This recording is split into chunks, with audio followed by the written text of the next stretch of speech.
después de las 3 de la mañana del 23 de febrero de 2022, la policía de Green Bay, en Wisconsin, respondieron a una llamada de una mujer de nombre Tara, quien pedía con urgencia la presencia de la policía en su casa ubicada en la cuadra 800 de Stony Brook Lane. Cuando los oficiales llegaron al lugar, Tara los dirigió al sótano de la casa, donde ella había encontrado a su hijo Chad, de 24 años, descuartizado. La escena era sumamente terrible. La cabeza y otras partes del cuerpo del joven estaban dentro de una cubeta negra, que a su vez estaba cubierta con una toalla. Las demás partes del cuerpo fueron halladas en una olla, en bolsas de compras y en cajas, pero faltaba una de sus piernas. Además, algunos órganos de la víctima habían sido extirpados uno por uno. También había un colchón que tenía sangre y la habitación era una escena macabra, digna de una película de terror. Tara, la madre de la víctima, le dijo a las autoridades que la última vez que ella había visto a su hijo con vida había sido la noche del 21 de febrero, cuando se fue de la casa con una mujer llamada Taylor Chavisnes. Luego Steve, el novio de Tara, quien vivía en la misma casa, dijo que vio a Taylor y a Chad llegar a la casa y bajar al sótano durante la noche del 22 de febrero. Tara contó que se despertó cerca de las 3 de la mañana porque escuchó un portazo. Se levantó inmediatamente para ver qué había sucedido y buscó a su hijo en el sótano, pero no lo encontró. Cuando iba a subir para irse a dormir de nuevo, notó una cubeta con una toalla al pie de las escaleras. Levantó la toalla y se encontró con la cabeza decapitada de su hijo. Al parecer, Chad tenía su habitación en este sótano, y es por esto que cuando la madre escuchó el portazo bajó directamente a buscarlo allí. Evidentemente, para la policía, Taylor Chavisnes era la principal sospechosa de este horrendo crimen, ya que en sí había sido la última persona con la que se vio Chad. Pocas horas después de encontrar los restos de Chad, la policía se dirigió a donde vivía Taylor. Cuando llegaron y tocaron la puerta, fueron recibidos por esta mujer, y tan pronto abrió la puerta se notó que tenía sangre seca en su ropa. Taylor fue inmediatamente arrestada y lo cierto es que no tuvo el más mínimo problema en hablar con la policía y confesar el crimen. La joven de 24 años fue llevada a la comisaría para que brindara su declaración, pero nada podía preparar a los oficiales para lo que esta mujer iba a estar a punto de relatar con lujos y detalles. Pero antes de empezar a contarles sobre todo ello, quiero primero continuar con la confesión de Taylor y la investigación. Así que debemos hablar de quién era Taylor y Chad y qué vínculo había entre ellos para que todo esto ocurriera. Taylor Denise Coronado nació el 11 de noviembre de 1997 y sus padres eran Marla y Arturo Coronado. Taylor tenía un hermano menor llamado Arturo, conocido como AJ, de 22 años, quien en julio de 2022, solo 5 meses después del crimen de Chad, falleció en un trágico accidente de moto. La infancia de Taylor transcurrió de manera normal, hasta que en el año 2009, cuando ella tenía 11 años, su madre falleció con apenas 41 años. Taylor y Arturo quedaron bajo el cuidado de su padre, que tras la muerte de Marla se volvió a casar. Sin embargo, su matrimonio no duró demasiado, ya que en el 2018 fue acusado de abuso sexual de una menor de edad. Según los registros, la víctima era una menor que estaba a su cargo y que también era familiar de su nueva esposa. Algunos medios han especulado que era su hijastra de 13 años en ese entonces. La víctima afirmó que Arturo abusó de ella mientras estaba acostada en su habitación. Arturo fue acusado de 2 cargos de agresión sexual en primer grado a una persona menor de 16 años, mediante el uso de la fuerza o violencia. Pero luego, por alguna razón que no refleja el expediente, se le redujeron ambos cargos a agresión sexual en segundo grado. En el proceso judicial, Arturo fue representado brevemente por el abogado Kim Jolie, quien posteriormente fue el abogado defensor de Taylor. Luego, la esposa de Arturo le pidió el divorcio y su abogado en este proceso fue Christopher Froelich, quien también representó a Taylor en su juicio. Estos 2 datos podrían no parecer quizás relevantes en este momento, pero en el juicio de Taylor sucedió un hecho muy curioso con estos abogados y por eso se los estoy mencionando en este punto. El proceso judicial en contra de Arturo tardó un tiempo, y mientras tanto tuvo que cumplir también prisión preventiva, hasta que en agosto de 2023 este fue sentenciado a 12 años de prisión más 18 años de libertad bajo supervisión. Además, se le prohibió el contacto con la víctima y con su familia, así como con cualquier niño o adolescente menor de 18 años, sin la aprobación previa del agente designado, y en caso de contar con dicha aprobación, este deberá estar acompañado de otro adulto sobrio, previamente aprobado por el agente.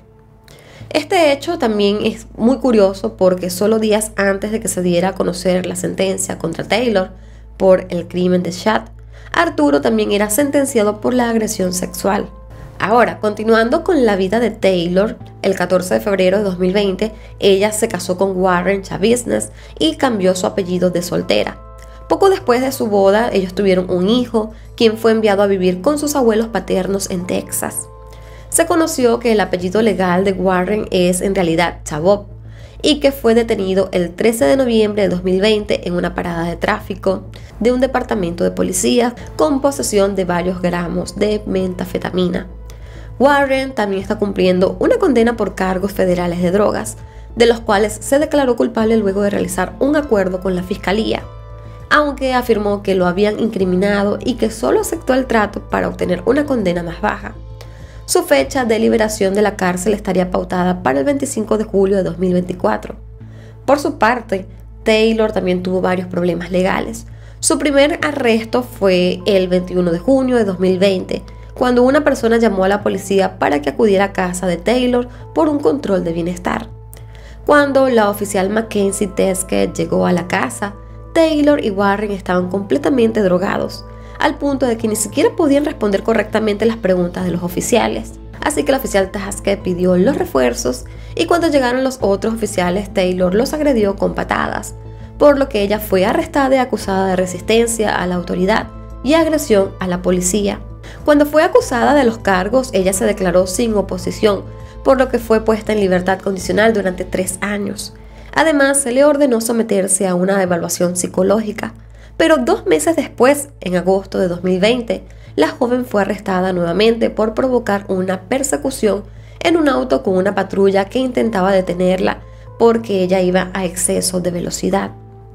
Durante la persecución cometió más infracciones.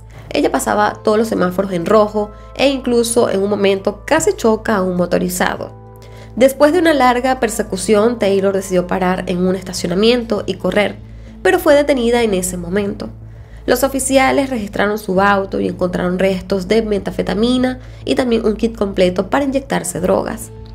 Taylor fue enviada a prisión por incumplir su libertad condicional y se declaró sin oposición de los cargos por huir de la policía. Ya ahora, en enero del año 2022, se le sentenció a 2 años y 3 meses de prisión, pero en julio de 2023, esta sentencia se le redujo a un arresto domiciliario. Con respecto a Chad, no hay demasiada información sobre la vida de la víctima. Se sabe que nació el 7 de septiembre de 1997 en Green Bay, Wisconsin, y que sus padres eran Tara y Michael, y que tenía además 3 hermanos. Ahora, según su obituario, Chad era una persona muy amable, compasiva, que disfrutaba tallar madera, acampar, jugar y pasar también mucho tiempo con su familia. La vida de Chad y Taylor se cruzaron durante la escuela secundaria a la que ambos estaban asistiendo. Siguiendo ahora con la línea de la investigación, durante la confesión de Taylor, ella afirmó que ella y Chad tenían relaciones sexuales ocasionalmente, y la noche anterior al crimen ella pasó a recoger a Chad a su casa, tal como lo dijo su madre. Luego se fueron a un departamento juntos con un amigo en común y comenzaron a fumar marihuana. Posteriormente, Chad y Taylor fumaron metanfetamina y se inyectaron trazadona y un medicamento antidepresivo recetado. Para la noche del 22 de febrero, Chad y Taylor regresaron a la casa de Chad y estuvieron allí durante el día, mientras no había nadie más en casa. Ese día salieron y entraron a la casa un par de veces, y por lo que tengo entendido, que en una de esas veces fue cuando el novio de Tara los vio entrar. Taylor declaró que usualmente cuando ellos mantenían relaciones sexuales usaban cadenas o cinturones para estrangularse mutuamente, como una parte de un juego sexual. Sin embargo, esta vez decidieron usar cadenas de metal. Y según lo relatado por Taylor, Cuando fue el turno de Chad de ser ahorcado con la cadena, ella comenzó a tirar cada vez más fuerte. Taylor afirmó que podía sentir el corazón de Chad latiendo fuertemente mientras ella lo estrangulaba, por lo que siguió tirando de la cadena con aún más fuerza, según ella, para ver qué pasaba. Allí es cuando Chad comenzó a botar sangre por su boca y su cara y se puso completamente morada. Pero nada de esto hizo que Taylor se detuviera y más bien esto la estaba como excitando más, según su versión. Mientras relataba esta escena, Taylor le dijo a los oficiales que había disfrutado mucho eso. Y según la propia Taylor, Chad tardó entre 3 a 5 minutos en morir estrangulado. Pero no conforme con esto, ella siguió teniendo relaciones sexuales con su cadáver durante unas 2 horas más, porque según a ella le estaba gustando eso. Lo cierto de todo es que la declaración de ella es mucho más grotesca, muy explícita, que realmente no puedo decirlo acá, pero bueno, con las palabras que les acabo de mencionar es básicamente lo que sucedió, pero sí, su versión es mucho más horrorosa. Pero bueno, ella también dijo que tomó varios cuchillos de la cocina y comenzó a desmembrar su cuerpo. La mujer le dijo a la policía también que el cuchillo de pan que tomó de la cocina le estaba funcionando. Y la verdad es que su intención era llevarse todas las partes del cuerpo, pero luego le dio flojera, en sus propias palabras dijo eso, y solo subió una de las piernas a su camioneta porque se le olvidó el resto, o la cabeza y todo lo que había cortado. Taylor también llegó a decir a los oficiales que pensó que la policía se iba a divertir buscando todas las partes o los órganos de Chad. Así que se pueden imaginar el nivel de pensamiento, el nivel de cabeza que tenía esta mujer cuando cometió el crimen, y aún confesando no le dio nada de vergüenza decir todo lo que estaba diciendo.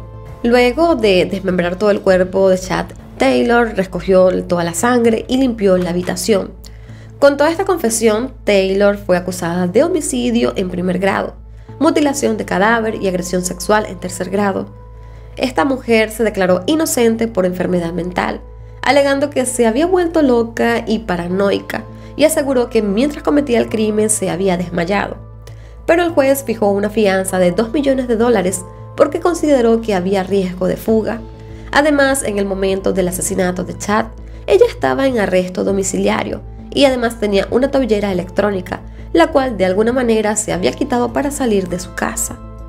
Ahora, ante su declaración de inocencia por una supuesta enfermedad mental, ella fue examinada por expertos designados para saber si ella era inimputable, ya que su abogado Kim Jolley argumentó que Taylor había sido diagnosticada con bipolaridad y que no había recibido tratamiento.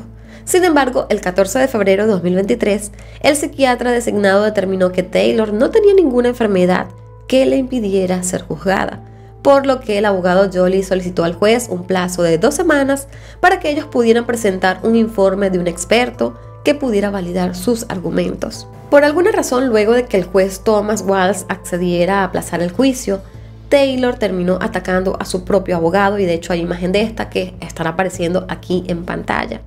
Luego de esto, Christopher se convirtió en su nuevo abogado y se presentó una moción ante el juez Walsh para excluir de las evidencias el registro del historial de búsquedas de internet de Taylor, que decía Jeffrey Dahmer entrando en el juzgado todo sexy.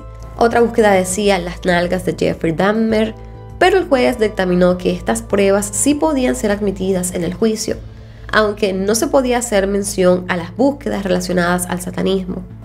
Ahora, el juicio se inició como tal el 20 de marzo de 2023, es un caso bastante reciente.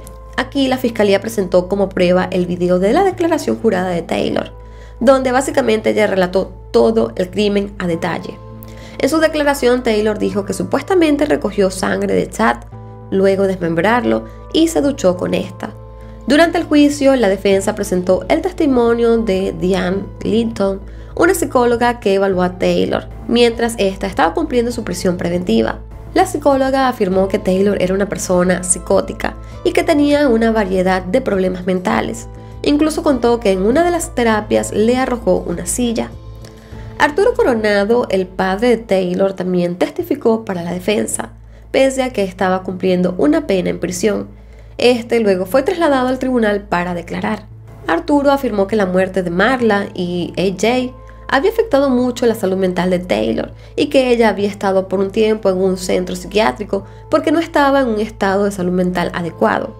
Arturo aseguró que Warren, el esposo de Taylor, fue quien la introdujo en el consumo de metanfetamina y también con la heroína. Ya para el 24 de agosto de 2023, el jurado tardó solo 30 minutos en declararla culpable de los cargos de homicidio en primer grado, mutilación de cadáver y agresión sexual en tercer grado por la muerte de Chad. La pena máxima que el juez podría imponer es de cadena perpetua, ya que la pena de muerte no es legal en Wisconsin.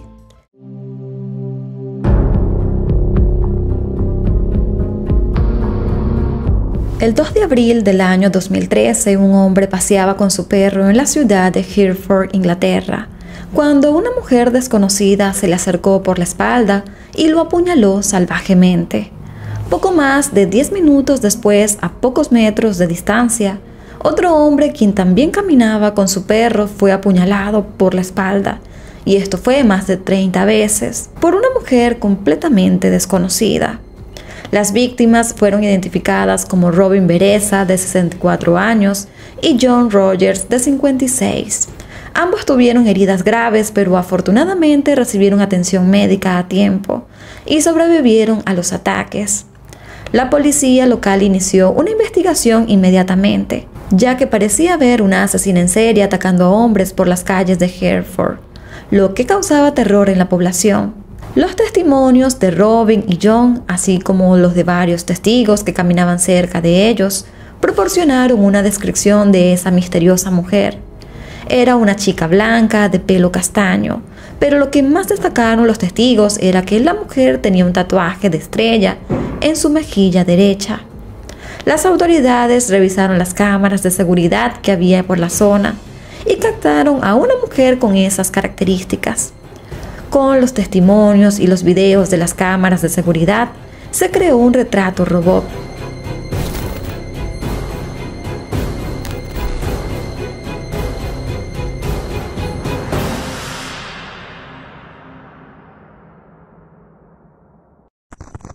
Más tarde, la policía recibió pistas y solo 2 días después, arrestaron a una mujer llamada Joanna Dennehy, de 31 años, la cual coincidía con las características del retrato, incluyendo el tatuaje de estrella en la mejilla. Joanna Dennehy nació en agosto de 1982 a las afueras de Londres.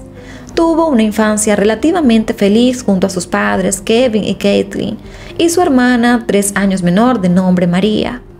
Kevin trabajaba como agente de seguridad, mientras que Caitlin era empleada de un negocio local. Joanna y María eran muy unidas cuando eran pequeñas. Compartían habitación, juguetes y secretos. Eran cómplices en todos los sentidos. Joanna fue descrita como una chica amable, cariñosa, sensible, protectora con sus allegados y buena estudiante. Además, le gustaban los deportes y se destacaba en el básquet y en el hockey. Sus padres y maestros veían un gran potencial en ella. Parecía tener un futuro prometedor. Pero todo esto cambió cuando Joanna llegó a la adolescencia y empezó a juntarse con malas personas en la escuela. Desde ese preciso momento, Joanna empezó a consumir drogas y alcohol, a robarle dinero a sus padres y a faltar a la escuela. Su familia no recuerda el momento exacto en el que Joanna se convirtió en un pequeño monstruo, pero la niña risueña y cariñosa que recordaban había desaparecido para siempre. El abuso de sustancias y la actitud rebelde de Joanna provocó que a los 13 años de edad se escapara de casa, y esto lo hizo para irse a vivir brevemente con un joven de 18 años.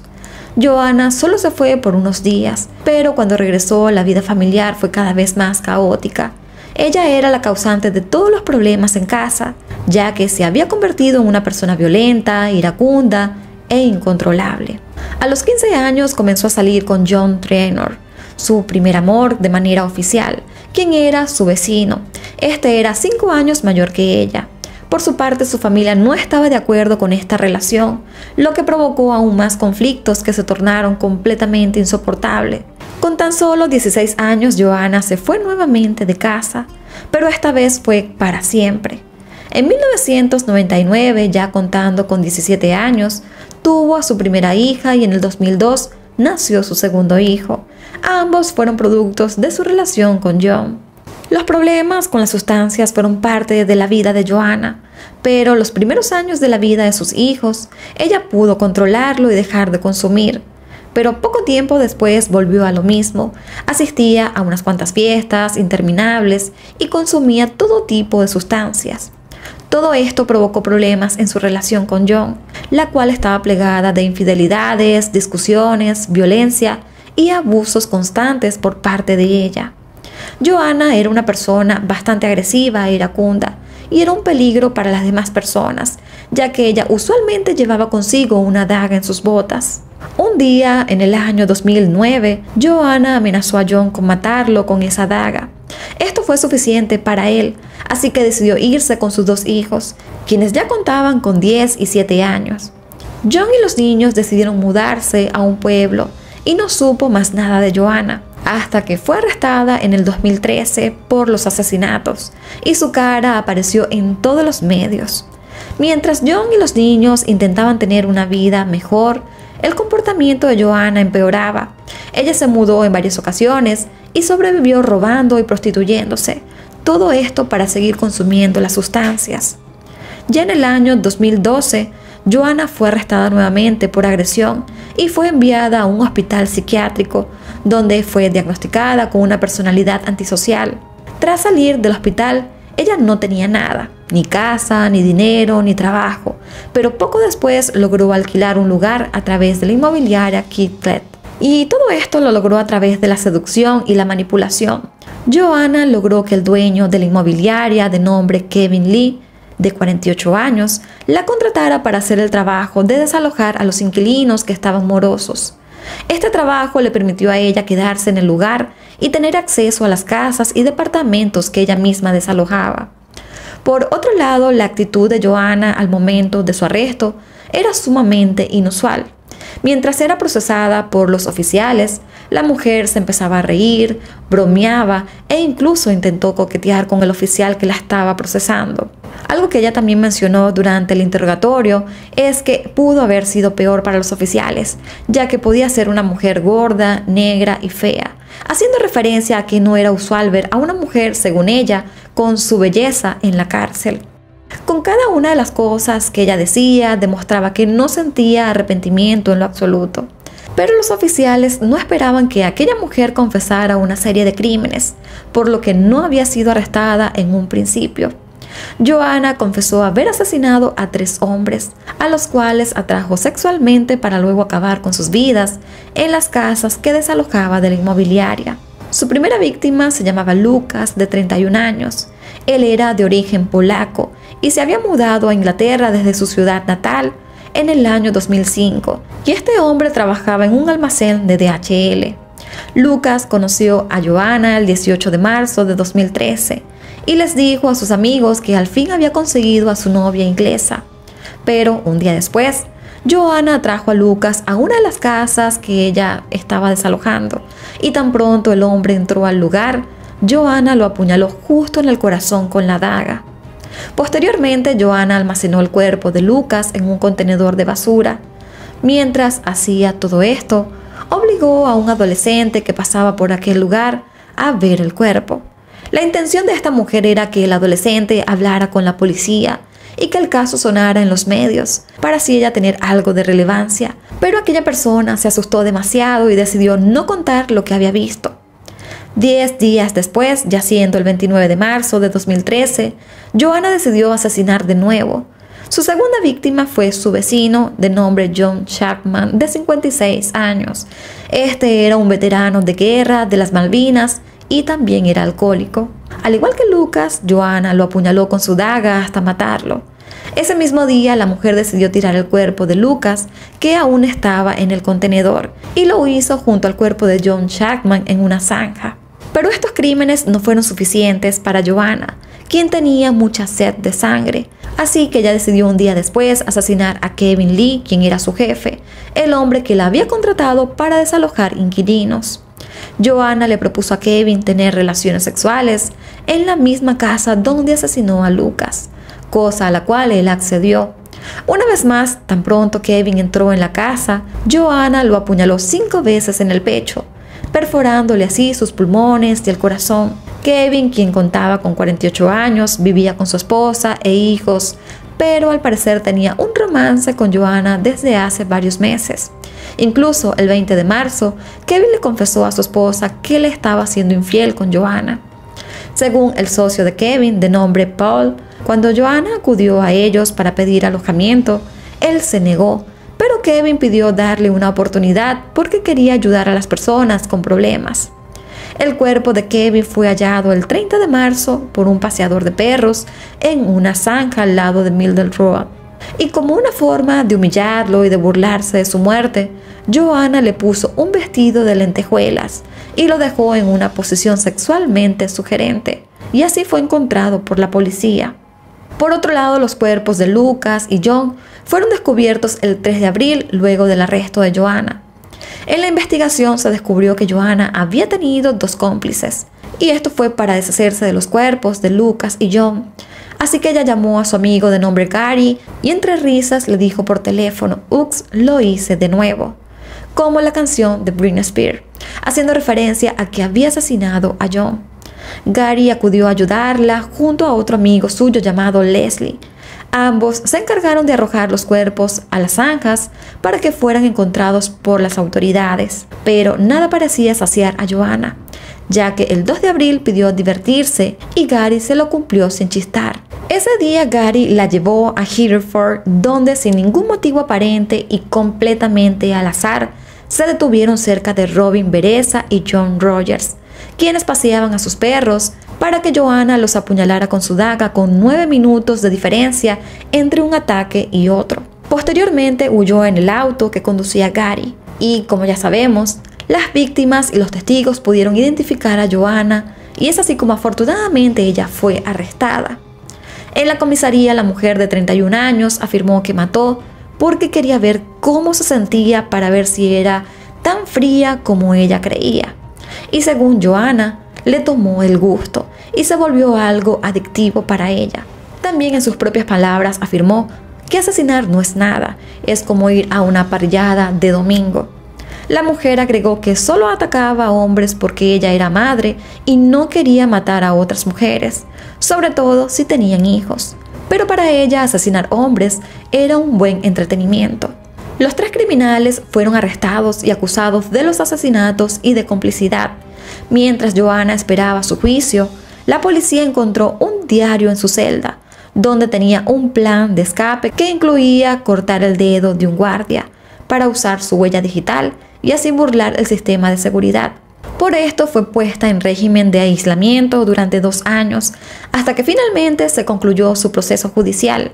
Y es así como en noviembre del año 2013, Joanna se declaró culpable de los 3 asesinatos y los 2 intentos de asesinato, por lo que no hubo un juicio sino una audiencia de sentencia. Los psiquiatras de la fiscalía concluyeron que Joanna era psicópata, que no sentía empatía ni remordimiento. Joanna había sido previamente diagnosticada con una personalidad antisocial, pero luego se le diagnosticó un trastorno límite de la personalidad, parafilia y sadomasoquismo. Gary Richards, de 47 años, y Leslie Layton, de 36, admitieron haber ayudado a Joanna a deshacerse de los cuerpos, pero alegaron que lo habían hecho por miedo a Joanna. Para muchos esto era un poco difícil de creer, ya que Joanna era mucho más pequeña y delgada que ellos. Sin embargo, su defensa argumentó que ya habían visto cómo Joanna asesinó a 3 hombres, así que no se atrevían a contradecirla o acusarla ante la policía. Finalmente, el 28 de febrero del año 2014, Joanna fue sentenciada a cadena perpetua sin posibilidad de libertad condicional. Tras emitir la sentencia, el juez añadió que Joanna veía los asesinatos como una especie de fetiche y que era una sádica. Gary fue sentenciado por impedir el entierro legal de un cuerpo y por intento de asesinato. El juez le condenó a cadena perpetua con posibilidad de obtener la libertad condicional luego de cumplir 19 años de prisión. Mientras tanto, Leslie Layton fue sentenciado por pervertir el curso de la justicia. La evidencia más contundente en su contra fue una fotografía del cuerpo de Kevin, que éste tomó con su teléfono. El juez lo condenó a 14 años de prisión. Otro hombre llamado Robert Moore, de 55 años, admitió haber ayudado a Joanna por lo que también recibió una sentencia de 3 años de prisión. Una vez estando en la cárcel, Joanna ideó varios planes de fuga e intentos de quitarse la vida. También fue acusada de amenazar de muerte a Rosemary West, otra asesina serial que se encontraba en la cárcel. Tras todo esto, Joanna fue trasladada a otra prisión. Allí pasó sus días practicando yoga, pilates, tai chi y meditación. Ya en el año 2018, Joanna pidió permiso para casarse con su compañera de celda de nombre Hailey Palmer, y este permiso se le fue concedido. Ese mismo año, Joanna y Hailey intentaron quitarse la vida a través de un pacto. Poco después, su relación terminó. Se conoció que en junio de 2020 también inició una relación con Emma, que tenía tan solo 25 años, pero tiempo después, en mayo de 2021, decidió regresar con Hailey. Tras conocerse el caso de Joanna, su hija mayor, de nombre Shani, habló ante los medios. Ella aseguró que había hablado con su madre en prisión para obtener respuestas sobre todo lo que ella hizo. Si bien afirmó que no pretendía tener una relación cercana con ella y que jamás la perdonaría, más que nada quería saber si ella también tenía posibilidades de desarrollar una psicopatía, pues su mayor miedo es convertirse en su madre.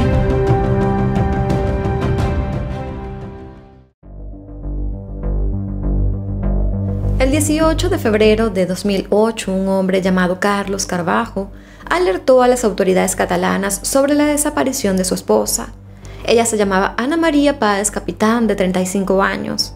Ana María era diseñadora de modas y su esposo se preocupó cuando los compañeros de trabajo de la firma donde ella trabajaba le dijeron que Ana no había ido ese día.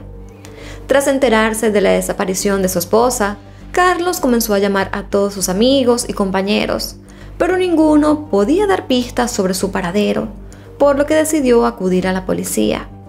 Pero el 21 de febrero del año 2008, 3 días después de la denuncia, una mujer encargada de la limpieza encontró el cuerpo de una mujer dentro de un departamento ubicado en Campadrón 36, Barcelona. El cuerpo de la mujer apareció desnudo en un sillón rojo y con una bolsa en la cabeza. Además tenía cinta aislante a su alrededor. No había pertenencias de la mujer ni ropa. Lo único que había era una peluca negra. El departamento estaba sumamente limpio y ordenado. No había huellas dactilares y tampoco signos de que hubo algún tipo de violencia. El examen forense del cuerpo determinó que la causa de muerte había sido por asfixia. También se descubrió semen de 2 hombres diferentes en la boca y en sus partes íntimas. La investigación fue iniciada por la Policía Autónoma de Cataluña, debido a que no había nada que pudiera identificar a la mujer. La policía buscó los archivos de registro y descubrieron que la persona que alquiló el departamento fue Ana María Páez Capitán. Sus padres, Antonio Páez y Ana Capitán, y su esposo, Carlos Carvalho, tenían un par de días buscándola y acudiendo a las autoridades. El departamento se rentaba por días, usualmente a extranjeros. Ana María había rentado el lugar desde la noche del 18 de febrero hasta el 21 de febrero. Las personas encargadas del lugar dijeron que la mujer había firmado el contrato de arrendamiento, que estaba vestida con ropa negra y tenía el cabello negro con el flequillo corto, lo que coincidía con la peluca encontrada. Con toda esta información, la policía indagó en todos los pasos que había dado Ana hasta llegar a aquel lugar. En primer lugar, se creía que el crimen de Ana pudo haber sido producto de algún crimen sexual por el semen que fue encontrado en su cuerpo, pero la escena se veía demasiado pulcra, limpia y casi escenificada.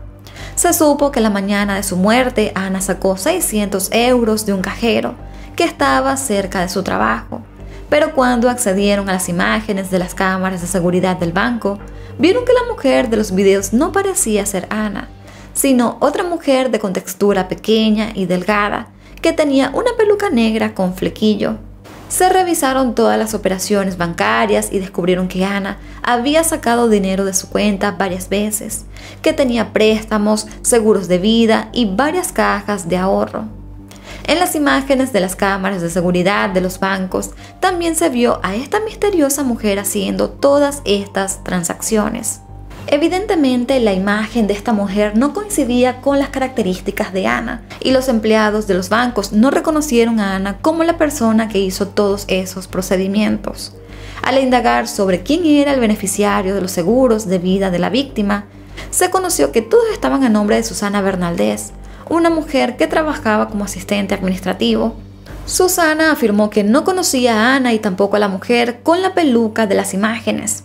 Posteriormente se conoció que Susana había sido víctima de robo de identidad, luego de que perdió su pasaporte. Si bien no se tiene una imagen clara de la mujer de la peluca, los allegados a Ana María apuntaron a una persona que tenía cierto parecido en lo que era contextura, altura, forma de caminar, y se trataba de María Ángeles Molina Fernández, mejor conocida como Angie. Angie fue una de las personas a las que Carlos, el esposo de Ana, llamó la noche de su desaparición, ya que Ana le comentó que iba a cenar con Angie. Sin embargo, Angie negó haberla visto ese 18 de febrero, porque ella había ido a Zaragoza ese día para recoger las cenizas de su madre, aunque dijo que sí había hablado con Ana por teléfono y que la notó extraña. Angie era una amiga cercana de Ana.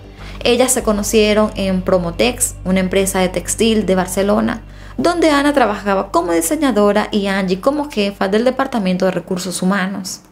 Desde ahí se hicieron muy buenas amigas y luego, cuando Ana renunció a la empresa, ellas siguieron siendo cercanas y se veían constantemente. Según algunos testigos, Angie mostraba tener un poder adquisitivo bastante alto. Manejaba vehículos de alta gama y todos tenían un costo sobre los 40.000 euros. Iba a restaurantes muy caros, tenía joyería fina, usaba ropa de marca y sobre todo carteras Louis Vuitton. Además, vivía con su hija adolescente en una de las zonas más caras de Barcelona. Iba al gimnasio más caro de la ciudad y tenía una tarjeta Visa con crédito de 12.000 euros al mes. Para la policía todo esto era un poco extraño, ya que con el sueldo que ganaba en la empresa era muy difícil que pudiera mantener ese estilo de vida. Pero según los amigos y compañeros de Angie, ella tenía una herencia que obtuvo luego de la muerte de su esposo en 1996 en Canarias. Supuestamente Angie recibía unos 6.000 euros al mes por lo que era efecto de la herencia y además recibía 100.000 euros al año por parte de su padre. Además, Angie tenía una relación con un hombre que era hijo de unos empresarios muy importantes de Barcelona. Su familia se dedicaba a los negocios textiles e inmobiliarios. Pronto se descubrió que parte del estilo de vida de Angie provenía de ese hombre, incluyendo las tarjetas de crédito que ella usaba. Lo de las carteras Louis Vuitton era muy llamativo para la policía, ya que la mujer de la peluca negra llevaba una cartera de esa misma marca. Con todas estas sospechas, la policía comenzó a vigilar a Angie y a seguir todos sus movimientos. Y menos de un mes después, obtuvieron una orden de allanamiento para revisar su casa y sus vehículos. Dentro de la casa de Angie encontraron documentos sobre los seguros de vida de Ana y una tarjeta Visa a nombre de Ana María. Con esta tarjeta se había pagado el departamento donde posteriormente apareció muerta. También se encontró el pasaporte de Susana Bernaldez, el cual se le había extraviado en una copistería, que viene siendo un centro de copiado o donde se hacen impresiones, y documentos donde salía Susana como beneficiaria del seguro de vida de Ana María. Además de todo esto, en un armario se encontró un frasco de cloroformo junto a un ticket de compra de la farmacia. Esto tenía una fecha del 18 de enero del año 2008, justo un mes antes de la desaparición y asesinato de Ana. Pero también es importante destacar que este frasco que fue encontrado aún estaba sellado. Durante la investigación se dio a conocer, gracias a unas cámaras de seguridad, que el 18 de febrero, antes de ir a Zaragoza, Angie había acudido con la peluca negra a un banco en Mataró, Barcelona, y allí retiró 600 euros de la cuenta de Ana María. En la computadora de Angie se encontraron también búsquedas en internet sobre gigolos, y esto también permitió que la policía estableciera una hipótesis de que Angie había montado toda la escena para hacer creer que Ana había sido asesinada por los trabajadores sexuales. Pero la verdad era incluso más inquietante. Angie buscó a dos gigolos, uno que era de origen colombiano y otro argentino, a quienes visitó en su lugar de trabajo y les pagó 200 euros para que eyacularan frente a ella, y en 2 frascos que previamente había esterilizado. Todo esto para hacer creer que el móvil del crimen era sexual y que Ana tenía una doble vida y que había estado esa noche con 2 hombres. Los ADN encontrados en el cuerpo fueron analizados y coincidían con los dos gigolos que Angie había encontrado, quienes luego la reconocieron como la persona que les hizo ese pedido inusual. El novio de Angie, quien no tenía idea del crimen y de los fraudes de su novia, le dijo a la policía que la noche del 18 de febrero Angie regresó a la casa muy alterada. Añadió que poco después descubrió detrás del tanque del inodoro uno de los contratos que Angie había hecho haciéndose pasar por Ana, así como los documentos de identidad originales de Ana y de Susana. Todo esto apuntaba a que Angie era la asesina de Ana, pero tenía pruebas que confirmaban su coartada. Sin embargo, los investigadores hicieron viajes a Zaragoza para comprobar que ella podía haber ido y venido sin problemas, para cometer también el crimen y recrear la escena. Para tener una idea, de Barcelona a Zaragoza son unas 3 horas en auto, así que no es imposible que pudiera hacerlo. Además de todas las pruebas, las autoridades también hicieron pruebas grafológicas de las firmas de Ana en las pólizas de seguro de vida y en los créditos, y se determinó que la letra no era de ella y que pertenecía a Angie. Basados en la investigación y todas las pruebas y testimonios, la policía creó una cronología de los hechos. Luego de la muerte de su esposo en extrañas circunstancias, en 1996, Angie viajó de Canarias a Barcelona con su hija. Y en el año 2001 comenzó a trabajar como jefa de recursos humanos, y es justamente en esa fecha que conoce a Ana. Con el tiempo se fueron acercando cada vez más y se hicieron amigas. De alguna manera Angie obtuvo los datos del pasaporte de Ana y empezó a cometer fraudes con sus datos. Entre abril del año 2006 y noviembre de 2007, Angie logró conseguir 6 créditos por más de 100.000 euros, los cuales sí pudo usar, y 10 seguros de vida por 840.000 euros, donde puso como beneficiaria a Susana. No se sabe exactamente si Angie tenía pensado asesinar también a Susana para hacerse pasar por ella y poder cobrar el seguro de vida de Ana. Para muchas personas, incluyendo para la policía, es increíble que ningún empleado de los diferentes bancos se diera cuenta de que Angie estaba suplantando la identidad de Ana. Incluso se pensó que podía haber algunos cómplices, pero luego de esto se descartó. Lo cierto es que Angie planificó, por así decir, el crimen perfecto, donde pagó dinero a los trabajadores sexuales para obtener su semen y tener un ADN, y 2 personas a las cuales podría acusar y desviar las sospechas hacia ella. El día del crimen, Angie llamó a su amiga y la invitó a cenar a un departamento que había alquilado por 3 días y que pagó con la propia tarjeta de Ana. Para tener una coartada sólida, manejó desde su casa hasta Zaragoza para recoger las cenizas de su madre, que había fallecido el 22 de enero del año 2007, más de un año antes. Mientras iba de camino, pagó también los viajes de las autopistas con sus tarjetas bancarias para dejar rastro de que había viajado hasta allá. Además, fue a un centro comercial local donde compró unos regalos. Se cree que esto lo hizo como parte de su coartada. De regreso a Barcelona, Angie pagó los peajes con efectivo para que así no quedara registro de que había regresado a la ciudad. Cerca de las 7:55 de la noche llamó a Ana María para confirmar la cena y luego llegó a Barcelona alrededor de las 8:30 de la noche. Confiando plenamente en su amiga, Ana acudió al lugar y aunque este no se pudo confirmar con el examen forense, se cree que al llegar, Angie le puso algún tipo de sustancia en su bebida para adormecerla. Luego la asfixió poniéndole una bolsa con cinta aislante en la cabeza y armó toda la escena. Angie le quitó toda la ropa, sacó los frascos con semen y lo colocó en la boca y en la vagina de Ana. El 12 de marzo del año 2008, Angie fue detenida y acusada del asesinato de Ana María. Pero luego de conocer su historia, las autoridades también tenían sospechas de que ella pudo haber estado involucrada en la muerte de su esposo en 1996. Juan Antonio Álvarez nació en Argentina y emigró a Gran Canaria, en España, en 1976. Con los años, Juan se convirtió en un conocido empresario dedicado al área turística y a sitios nocturnos. Y ya en 1998 es cuando conoce a Angie, quien decía venir de una familia muy adinerada, con títulos nobiliarios y tierras en algún lugar de España. Pero Juan no tardó mucho en descubrir que todo eso era mentira. Mientras la relación avanzaba, Juan Antonio quería conocer a los padres de Angie, pero ella lo evitaba.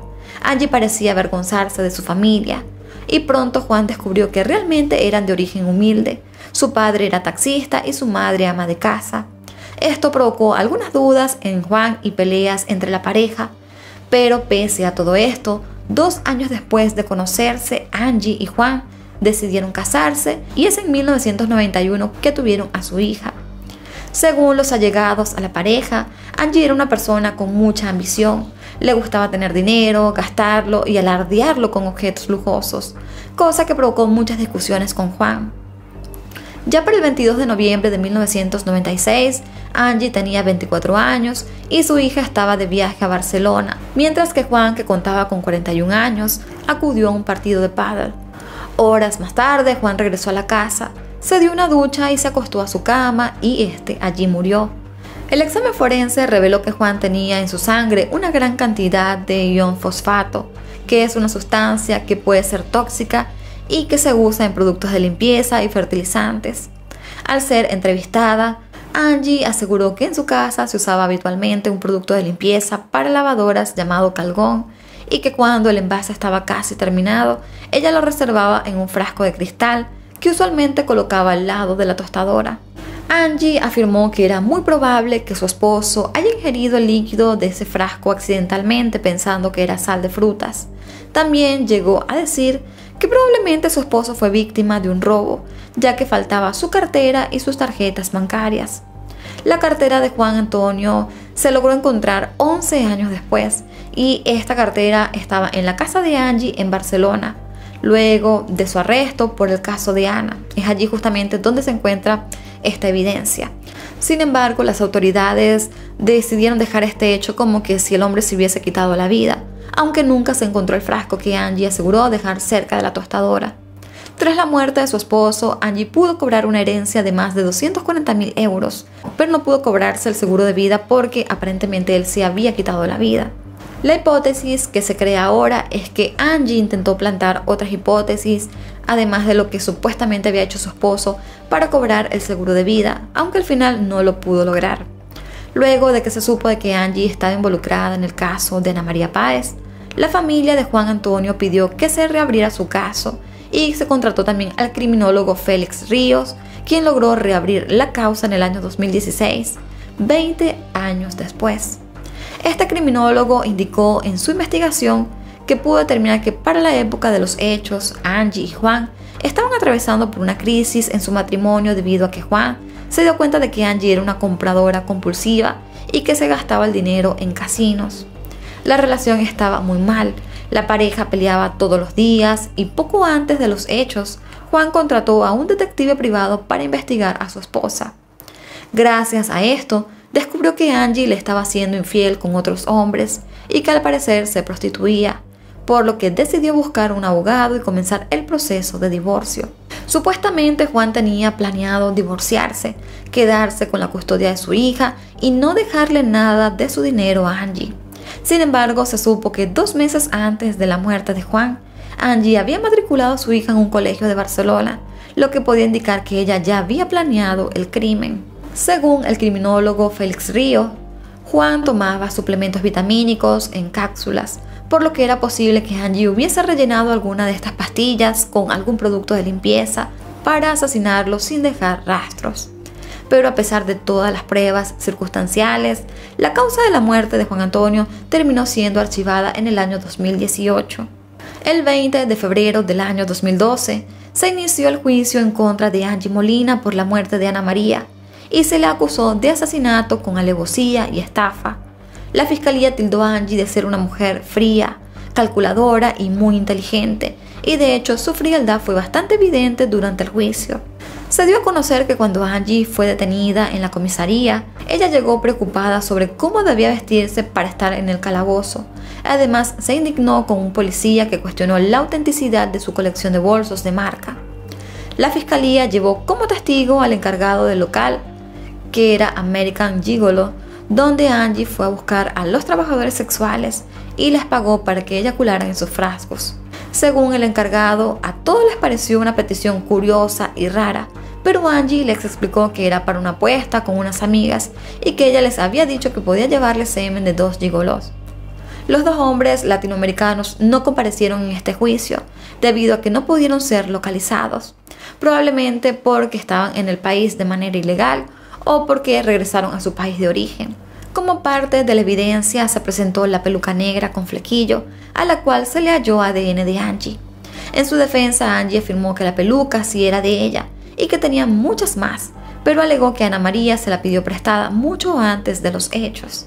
La fiscalía también argumentó que Angie pudo haberle colocado algún tipo de sustancia a la bebida de Ana luego de que llegó al apartamento, y se indicó que podía haber sido cloroformo, pero tras encontrar el frasco sellado se generó una duda en esa teoría.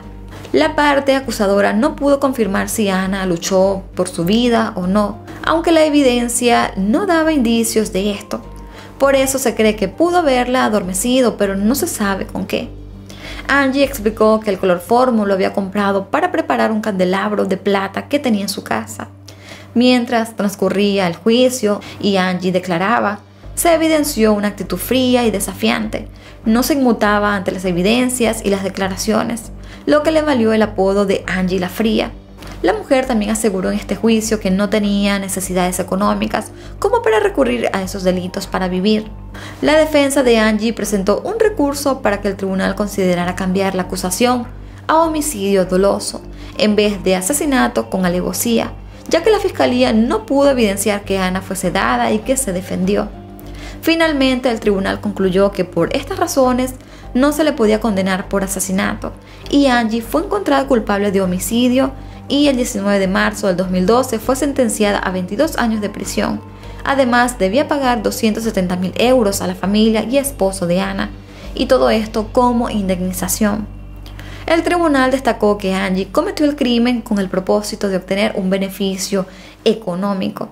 Sin embargo, tiempo después, el Tribunal Supremo, quien destacó la crueldad y la frialdad de esta mujer, rebajó la pena a 18 años de prisión, 14 por homicidio y 4 por falsedad documental.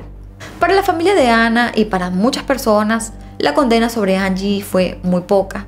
Parece también injusto que una mujer fría que planificó el crimen de una amiga que confía plenamente en ella, con la única motivación de sacar un beneficio económico, pudiera tener una condena tan baja y disfrutar del resto de su vida libremente.